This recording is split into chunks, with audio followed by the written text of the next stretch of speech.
लव्य व्यवस्था अध्याय 1। लव्य व्यवस्था अध्याय 1।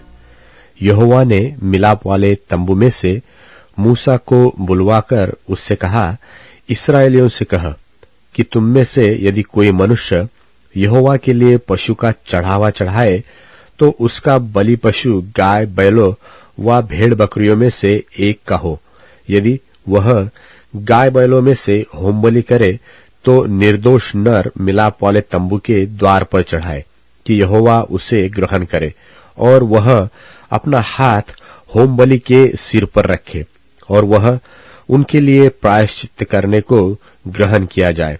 तब वह उस बछड़े को यहोवा के सामने बलि करे, और हारून के पुत्र जो याजक है, वे लोहू को समीप ले जाकर उस वेदी की चारों अलंगों पर छिड़के जो मिलाप वाले तंबू के द्वार पर है।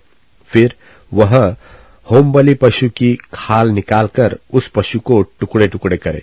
तब हारून याजक के पुत्र वेदी पर आग रखे और आग पर लकड़ी सजाकर धरे, और हारून के पुत्र जो याजक है, वे सिर और चर्बी समेत पशु के टुकड़े को उस लकड़ी पर जो वेदी की आग पर होगी सजाकर धरे, और वह उसकी अतड़ियों और पैरों को जल से धोए। तब याजक सबको वेदी पर जलाए कि वह होमबलि यहोवा के लिए सुखदायक हवन ठहरे।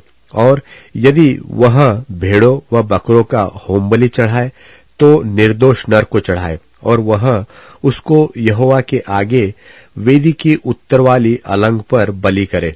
और हारून के पुत्र जो याजक है, वे उसके लोहू को वेदी की चारों अलंगों पर छिड़के, और वह उसको टुकड़े टुकड़े करे, और सिर और चर्बी को अलग करे, और याजक इन सबको उस लकड़ी पर सजाकर धरे जो वेदी की आग पर होगी, और वह उसकी अतड़ियों और पैरों को जल से धोए।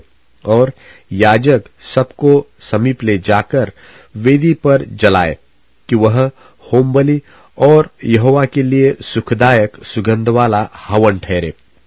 और यदि वह यहोवा के लिए पक्षियों का होमबलि चढ़ाए, तो पंडुकों व कबूतरों का चढ़ावा चढ़ाए। याजक उसको वेदी के समीप ले जाकर उनका गला मरोड़ के सिर को धड़ से अलग करे और वेदी पर जलाए, और उसका सारा लोहू उस वेदी की अलंग पर गिराया जाए, और वह उसका ओझर मल सहित निकालकर वेदी की पूरब की ओर से राख डालने के स्थान पर फेंक दे, और वह उसको पंखों के बीच से फाड़े पर अलग न करे। तब याजक उसको वेदी पर उस लकड़ी के ऊपर रखकर जो आग पर होगी जलाए कि वह होमबलि और यहोवा के लिए सुगंध वाला सुखदायक हवन ठहरे।